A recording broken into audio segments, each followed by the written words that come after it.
Hello everyone and welcome to the next video on this channel. My name is Peps and I welcome you to day 15 of the G1 Climax 35 review series, and we are on the final A block show before the playoffs. The A block decider where we find out who of the A block goes through to the next stage.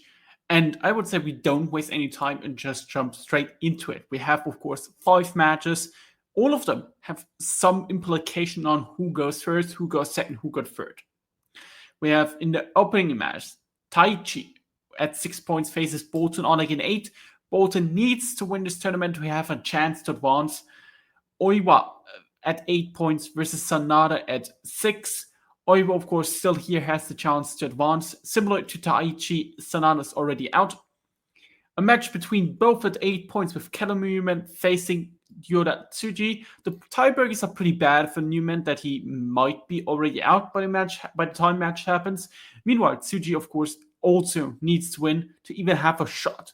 Suji not only needs to win by himself, but he also needs a little help, and that is from Evil, who has 10 points. He faces off against Hiroshi Tanahashi. Of course, seeing this match as well. If Evil wins, he's through. Tanahashi needs to win and hope the tiebreakers play to his favor. In the main event of the show, we have Yuya Uemura at 10 points facing off against David Finlay, who is trying to reach the biggest comeback in G1 Climax history, as he proclaimed it himself, where both, of course, need to win to even have a chance to advance. Uemura is advanced with a win or with a draw. Meanwhile, Finlay needs to win and hope the tiebreakers play to his favor. I would just say we jump straight into the first match. We have Taichi versus Bolton. Of course, here the situation is as follows: that Bolton needs to win, and then everything plays out from itself. The match is after. And this was exactly what it needed to be as an opening night match of the final night of the A block. Good action early on and pacing that fits the two really well. They had cool counters and cool struggles in the match where they were like just great. There was one struggle, I believe it was toward the middle stretch of the match, where Bolton was hitting at 5, for example, and that was like outright fantastic. Like they struggled a bit around, and then he was finally able to go through it. It was similar with multiple kamikaze struggles that were led to great counters. Like one counter, for example, was a near fall with an eye poke from Taichi, which was a tribute for Yoshinari Ogawa, which was really cool. That was like followed up by a power bomb from Bolton instantly after because the momentum didn't switch, and then the power bomb, then again another power bomb attempt, but he transitioned it into the kamikaze to win the match and finish at 10 points. I thought this was a good match, like exactly what it needed to be. Like I said, good pacing. Taichi, who has been, while he is losing a lot in this tournament, he is finishing at 6 points at the bottom of the barrel, but he still was presented as someone with a relevancy that this match still means a lot for Bolton to win. Because not only with that, he's at 10 points, but also he defeated, of course, one half of the IWGP Tag Team Champions. For Bolton, these 10 points, like I said, are a real improvement to last year, because last year he finished at 8, but he only got 3 wins of those, because on the final night he got a free win against Bolton, against Yuya Uemura, who of course vacated, or like who forfeited his match. So that was like one of the interesting parts. On the other side, of course, Taichi should see this number as a bit of a different point when he came in with a lot of hype. And, well, he finishes now at 6 points, at the lowest of any wrestler that was competing for every single match at G1 Climax, because, of course, in B block, everyone has already 8, and he's so far the only one at 6, together with Sonata, and Sonata is the wrestler. And he doesn't have the tiebreaker against Sonata, so he is pretty much finishing last place in the A block, last place overall, except for Gabe Kidd. Like I said, I don't know if I like this Taichi booking. I feel like they could have done more with him in this tournament, but I like more that he's losing and we have a clear loser in this block instead of, okay, everyone is like between 6 to 8 points, between 8 to 10 points, because we have seen that before tournaments this year with the best of Super Juniors, for example, and it was like not good. So having a clear loser is good for once. Then we go on to the other guy at 6 points. Sonata, he faces off against Yuya with the situation, of course, being that Oiwa needs to win to even have a chance at once, especially with the win of Bolton. Oiwa's chances are already pretty slim because he lost to Bolton in their match, and he needs a way to complicate a multi-way tie to even have a chance to go through. I'm not going to mention it because, spoiler alert, is not going to play a factor. The match itself was fine. Sonata, of course, had a new look. This was his first look where he actually wore black colors, and I imagine this will be the color scheme that he's going to wear moving forward at his tour show matches. They were like the look looked fine, but it wasn't like stand out compared to his other ones because they were just insanity. This one was just a more typical look, and I get it because you really want a more house show look moving forward. But I like this typical Sonata thing that he was like just doing insanity for most of the time, did the most insane outfit possible. But I like this one still. This one started off similar to your Umura one. Simple wrestling, and it felt like that Sonata was like motivated to work Oiwa. And Sonata's like so weird in that because sometimes he's just actually trying to have a good match before the interferences. And this time, and the other times he's just Sonata. And that's like one of the more funnier things about this G1 of his so far. He went for a moonsault press towards the end, but Oiwa got his knees up. I don't think Sonata has actually connected with a moonsault in this G1 Climax, but I need to check that one. Actually, I won't check this, but I don't think so he did. Eventually, we still got the typical ref bump, the low blow from Sonata once it looked like Oiwa was going for the Carries Fury. And it was like another very funny ref bump coming up after that because Oiwa got Sonata into the sleeper hold when he brought in the guitar and just caught him out of nowhere. Sonata just pushed away the referee for like no reason, and the ref was down again. Sonata then the typical Eddie spot, the guitar on the ground, gave it to Oiwa and just lay down. The ref didn't really clock it at first, but they definitely saw it. But Sonata didn't go but noticed that he won't go for the DQ. Pushed the ref away one more time. Guitar shot, and Sonata wins to finish at 8 points. Same for Oiwa. With that, Oiwa is eliminated.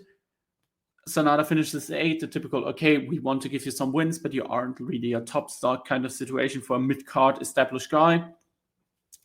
And I can basically say here what I said about Uemura versus Sonata the other night. Good opening minute, and then they fucked it up completely at the finishing stretch. I really don't need this type of stuff. Like, just finish it through and just wrestle it clean. Like, who cares about the last minute? Like, just wrestle it clean and win clean. He doesn't need all that. But man, that's House of Torture. Then we go on to Callum Newman versus Yoda Suji. Both are 8 points and both need to win to even have a chance to qualify. Newman played this cocky heel before the bell even rang, teasing to stomp Suji's head and push it like away. And he instantly, right at the bell, went at Suji with elbow strikes and everything. Like, this was a follow-up to the preview match that they had on Friday, I believe, where they had this little bit of a brawl after the match and showed good intensity. Sadly, just gifted away, the match couldn't match intensity at all. Callum was in control for most of the match, and he worked the heel part, which helps the Princess Fury that I've been trying to push his joke, which is like him turning, him becoming the next faction leader of the foreign heel faction for whatever it's going to be, if it's Bullet Club, if it's United Emperor, whatever. But to me, it felt like it never really got off the crowd. Callum has been good as a underdog so far. It has been trying to heal it up, but in control, he hasn't really shown much yet in this match. I thought it was very bland. The crowd didn't care too much about it, and well, I feel like they noticed it because towards the end of the match, the momentum quickly shifted really out of nowhere, where Suji picked up the pace. Callum countered the Gene Blast attempt number 1 with a cool double foot stomp to the back of Suji, and slowly they got the crowd into it once Suji got all his moves in, and he got the crowd bit, chanted for him, and he quickly went for the G Blaster, but Callum broke down before that for some silly selling, which then led to a great stomp, and Suji establishing or showing off a new finishing move to go to 10 points and beat Newman.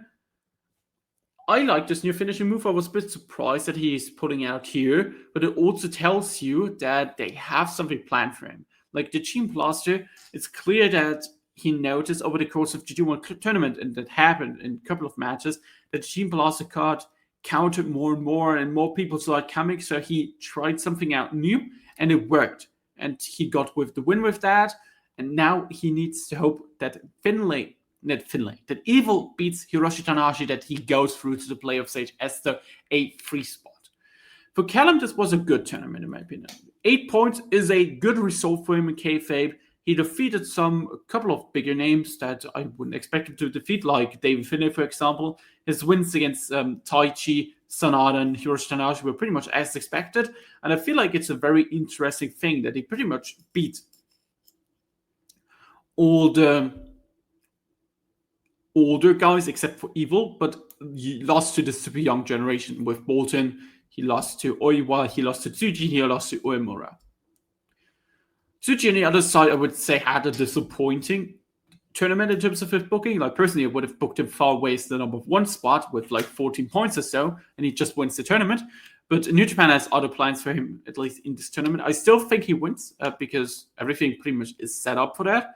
But his block stage hasn't been like impressive in terms of like results. Him beating though the exact opposite of what Callum did. He beat like all the young guys with Bolton, with Callum, with Oiwa, Sonata, and Uemura. Meanwhile, he lost to all the older guys with Finlay, Evil, Tanahashi, and of course Taichi, which is like very interesting in my opinion.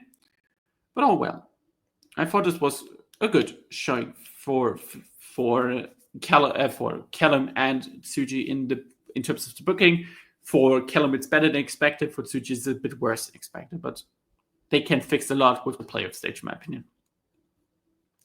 Then we go on to Evil versus Hiroshi Tanahashi. Evil at 10 points and Tanahashi enters at 8. Both need to win to even have a chance to qualify. An Evil win would put through Suji and himself. Tanahashi would have a good chance, would have one last chance remaining to get through with the main event coming up if he wins this match. So on paper, this was possibly the last G1 Climax match for Hiroshi Tanahashi in a rematch from Wrestle Kingdom that Tanahashi won. And Evil in the preview tag promised kinda to work this match clean with a handshake. They showed, okay, we show each other respect. So he came out alone, no Dick Togo, no bad luck, Don Finlay in this match. On Twitter, I asked how long it would take him to cheat. My guess was under 5 minutes, so I was doing like a stopwatch doing that. And spoiler, it was way longer than 5 minutes, but it was surprising. One of the funniest part early on was the clean break that like Evil tried to establish, when he was reaching the rope and everything, because normally he just doesn't care when someone else does it and continues. But Tanahashi didn't stop, and from then it was like a very clean match. Evil looked kind of emotional and everything, and that worked well over the course of the match. Good leg work and getting the crowd into it for the most part. Tanahashi then missed the high fly flow at around 10-minute mark, and then Don Fall and Dick Togo walked down the ring. And then Evil told him, no, go back. But Dick still throws the chair into the ring while he distracts the ref. Tanahashi picks up the chair, wants to hit Dick Togo with it, but he gets hit with the white powder of Evil, who cheats for the first time after 11 minutes and 42 seconds. Hit everything as Evil, and then wins the match to get to 12 points, advances, helps Yodatsuji to advance, and meanwhile Tanahashi's out in his final G1 Climax match. I should have expected from early on that Tanahashi would give Evil his win back, because Evil is the former young guy of Tanahashi when he was a young lion, and he faced him off at Wrestle Kingdom where he put Tanahashi over, so it just makes sense that he goes back to win, give him back the win. For the match, the first 11 minutes and 42 seconds were really good. Like, they wrestled a good match. I would have been totally fine if it was just a clean ending from then on. The problem is, New Japan decided to double down. At this point, it's not even double down. It's like triple down, or like 10-ish time down, to and just say, hey, look, these guys are evil, haha, they are cheating, and it just sucks at this point. I really don't want to see it and just ruin the entire match for me, because why can't we not just have something good? Like, you could have done the exact same thing with a clean ending, and Evil just does a post-match beatdown. Because it would not only show, okay, Evil's actually a good wrestler without the cheating, like good wrestler in kayfabe, but also show he's still the old one and still beats down Tanahashi. Like, they could have done the typical, oh, they shake hands and everything, maybe hug and everything is evil once again, and he beats him down. Like, it was easily possible, easily on the card. They just decided, no, we are doubling, tripling, whatever down on this House of Torture stuff, and it just annoys me at this point. People are rightfully mad at this because we're so close to have a good finishing stretch and a good match between Evil and Tanahashi. Instead, we have maybe one of the more annoying matches of Tanahashi's career and the G1 Climax so far. Then we go on to the main event of the show with Uemura at 10 points and David Finlay 8. The situation here is as follows. Uemura needs to win. He is through as the first A block seed. Meanwhile, Finlay needs to win this match and would eliminate Uemura. At the same time, Finlay goes through at the number 2 seed. With a draw, it would be Uemura at first, Evil at second, and Suji at third. So pretty much, Finlay needs to win to get through. Uemura just needs to get a point. And Finlay comes off with a big winning stretch after losing to Newman. He beat Bolton, he beat Evil, and he beat Yoda Suji, and has the chance to make the comeback perfect from 1-4 to 5-4 and to go to the next stage. Of course, Umura comes off the fantastic match against Oiwa and has the chance to solidify himself as the number 1 in the block with a sure spot in the semifinal at Ariake Arena. At the opening night of last year's G1 Climax, I believe it was, Umura had this fantastic performance where he upset David Finlay to win and showed that he's not the mid guy many saw in him. And now a year later, face off the most important match possible of the A block, and I love this kind of storytelling they have been doing here with these two. It's very funny with Umura because the match started and the fans just decided to chant for David Finlay for absolutely no reason. The block decided, which was okay, something is wrong, something is off here. They did similar in the Hurricane All match between Oiwa and Umura, who they just decided to chant for Oiwa. I know why Umura is not that overcompetitive to other baby faces. Maybe here it's because the Finlay story caught some fire. Maybe not. I'm unsure with that. Finlay, perfect to that. Finlay worked underneath for most of this match. Umura out-wrestled him from the bell on, and Finlay got some momentum, got some offense in once he threw or sent Uemura flying into the barricade. From then on, Finlay was a vicious guy with no mercy, just like he promised, and he wants to advance and does it every way possible. He hit a bucket bomb to the ring post, for example, and his full-out power-based moveset came into effect from that moment on, including backbreakers and just slamming Uemura on the mat. He then tried to hit a powerbomb over the top rope to the outside, but Uemura countered it with a Rana, so Finlay was then standing on the outside, and Uemura hit the high fly attack to the outside to take out Finlay to get the control back. In general, the transitions in this match were straight up fantastic. Uemura went from a roll up into a dragon suplex attempt. Finlay blocked it for a little bit, and then just straight up Uemura went for the German suplex out of it to hit him. Then he went on for another dragon suplex. Finlay countered it once again and hit the backbreaker and the Canadian bobber to get the control back. There were multiple attempts of Uemura trying to hit the dragon suplex in this, and it finished off later in the match. Finlay then went for the overkill, countered the multiple dragon screws, and arm drag into the armbar combination with Uemura. That was one of the big counters as well in the Oiwa match. To get a little bit of the control back, he worked the submission and into a sackish type of submission, like something you would see of Sexy Jr., and Finlay escaped with the rope break. That was followed up with a good struggle around a double underhook suplex that was tremendously done. Umura got it through at the third or fourth attempt. Finlay kicked out with a great near 420-minute mark. Then the deadbolt attempt counter with forms, a brutal pop-up power bomb by Finlay, another power bomb, and then into oblivion as the crowd cheers loudly on for Finlay to beat Uemura. But we have another near fall. Overkill counter, once again into a roll-up, 1, 2, kick out, dragging suplex in. It finally hit after the third try. High fly flow, 1, 2, kick out. Great kick out, great near fall here by both. Then we had, once again, the deadbolt, countered by brutal lariats. He gets caught. Deadbolts, once again, struggle with Finlay biting Umura, and they once again have an elbow slap exchange. Uemura goes once again for the deadbolt attempt that he hit against Oiwa. But Finlay saw it coming, headbutts, double underhook into overkill. The noble overkill, 1, 2, 3. David Finlay is through to the knockout stage as the 8th 2 spot. Meanwhile, Yuya Umura is out. An amazing match, one of the best ones of the G1 Climax so far. I loved everything about it. The struggle, the way they told the story. It was just incredible. I loved it. It was so good. Super well done. Like, this was one of my favorite matches for GG1 so far. I just loved every single match of this.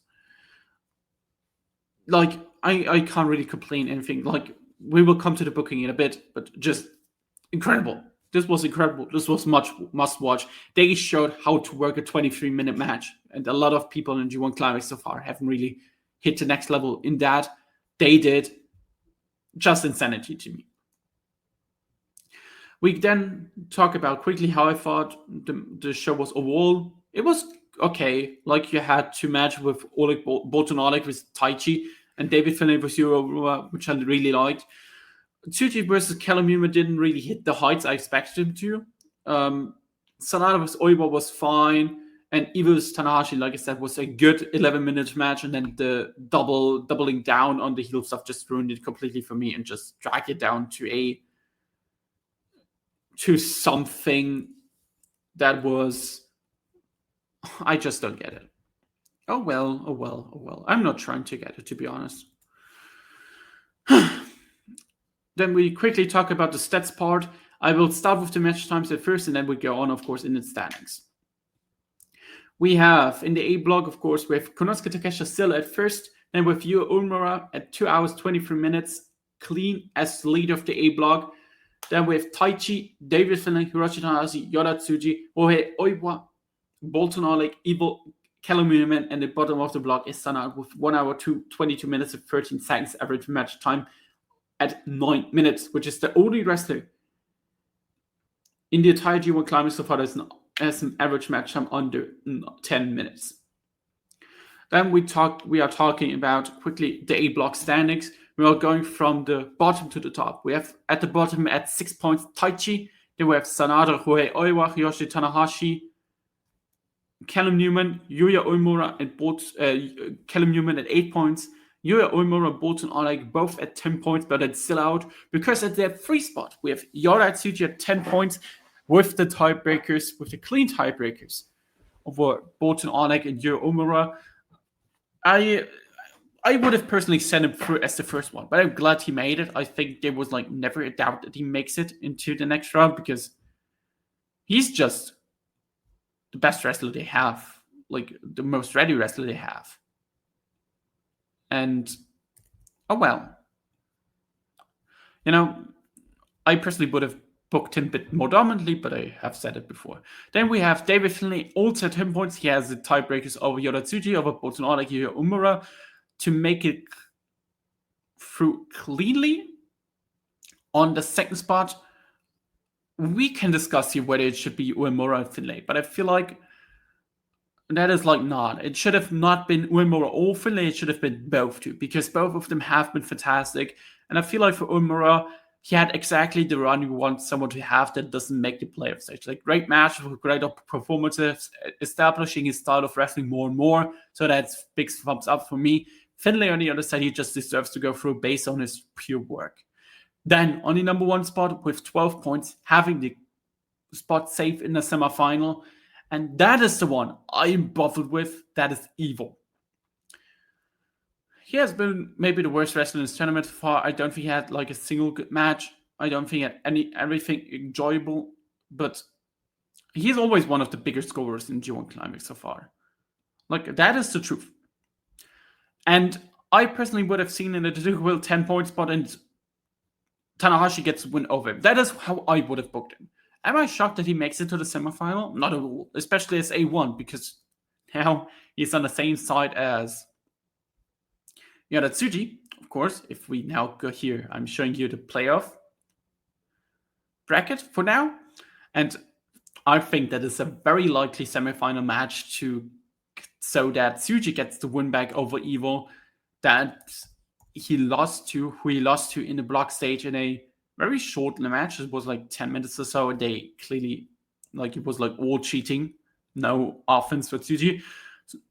So I think they will pay this off here. Do I need this? No, not at all. But that is the world we are living in. Finlay on the other side, of course, will face off against the A spot of the B block and the B3 spot, which will likely be Zack Sabre Jr. at B1, and I would imagine that Konosuke Takeshita at B3. Suji will likely face Shota Umino at B2. I think there's a legit chance, and I could be completely wrong. Like, Suji, in my opinion, is like pretty much through to the finals. If he beats Umino, he's through to the finals. Finlay on the other side,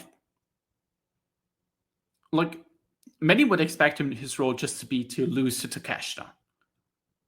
I don't think so.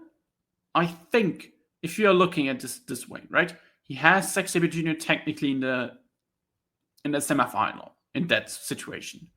Who is 1-1 in singles matches this year against Finlay? Like, that would be a perfect semifinal to finish off this trilogy. And then you have another Suji versus Finlay match in the final, because they have clearly held back at the Kuroki match. They rushed a lot. They just did the greatest bits thing. So I'm interested. I'm very interested to see how they pull this off. It's clearly, to me, either Suji versus Takeshita or Suji versus Finlay in the final. Everything else would be mind-boggling, in my opinion. So with that, maybe this prediction goes wrong by the time we have hit the B block, and I hope you all enjoyed this video. Leave a like and comment down below. 28 minutes talking about this block, even though there wasn't really that much to it. But well, we have a lot, right? With that, I hope you all enjoyed this video. Leave a like and comment down below. We see each other on Wednesday for the B block final. And with that, bye-bye.